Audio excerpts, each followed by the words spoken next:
In the second half of the 19th century, phylloxera decimated the grapevines of the south and the west of France before reaching the Champagne region, where it destroyed half the vineyards within 10 years. Small growers, forced to dig up and replace their vines at great expense, were on the verge of bankruptcy. Paris, 1900. As part of the World Fair, the Palais du Champagne exhibition helped consolidate the status of this peerless wine, recognized the world over.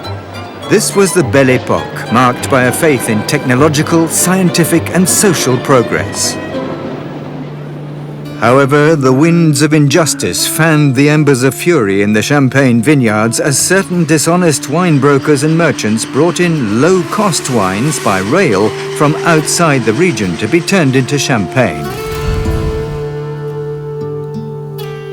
In 1904, the wine growers, led by Edmond Bain, organized themselves into a syndicate representing the Champagne region. The following year, the authorities passed a law with the aim of curbing fraud, but in practice it was inapplicable without additional measures.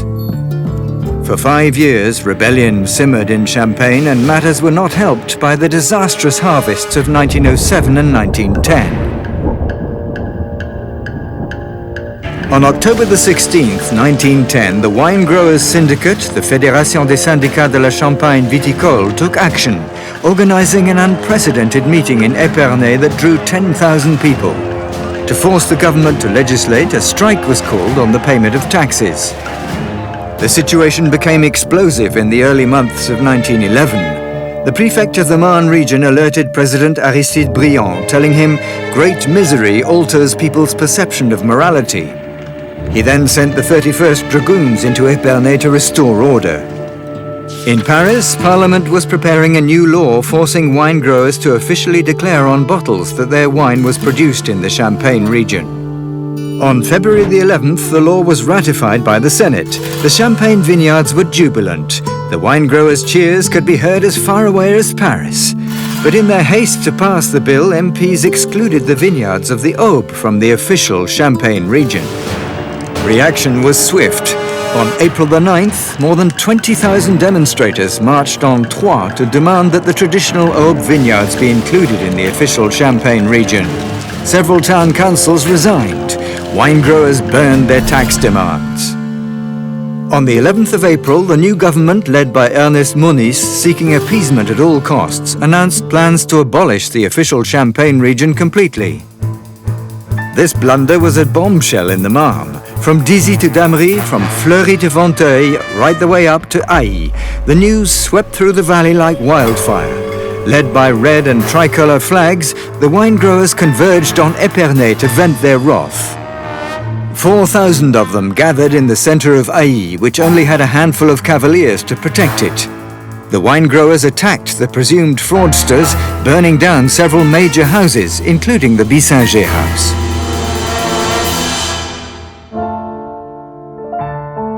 In the following day's newspapers, a stunned France read about the uprising of wine growers fighting for the integrity and quality of produce in the Champagne region. The scale of the rebellion led to 40,000 troops being sent to the region. In Paris, the violence of the Languedoc wine growers' uprisings of 1907 was still fresh in the memory. 2 months later, a decree gave the wine growers of the Aube a degree of satisfaction, according them the official status of Champagne region of the second zone. While the rebellion subsided, frustrations remained. But the wine growers had learned the benefits of uniting through a cooperative movement to defend their traditions and their jobs. Unfortunately, the dynamic of those years of struggle was stopped in its tracks by the First World War, which decimated the male population and laid waste part of the Champagne region. The armistice had barely been signed in November 1918, when the wine industry in Champagne was up and running again. In Paris and all over Europe, people were anxious to put the horrors of 4 years of war behind them. Celebrations were widespread and the champagne flowed. Victor Filbert, head of the General Syndicate of Wine Growers, called for action, urging the establishment of Champagne region cooperatives. Alphonse Perrin and Gaston Poitevin capitalized on this new momentum.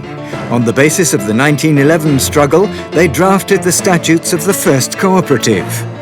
On September the 16th, 1921, a constituent general meeting of COGEVI was held in Épernay. Soon afterwards, the cooperative began to develop its own brands. In the 1930s, COGEVI returned to Ailly at the heart of the Champagne region. 20 years later, the cooperative acquired the Bissanger house, the scene of the uprisings of 1911, which is still its headquarters today.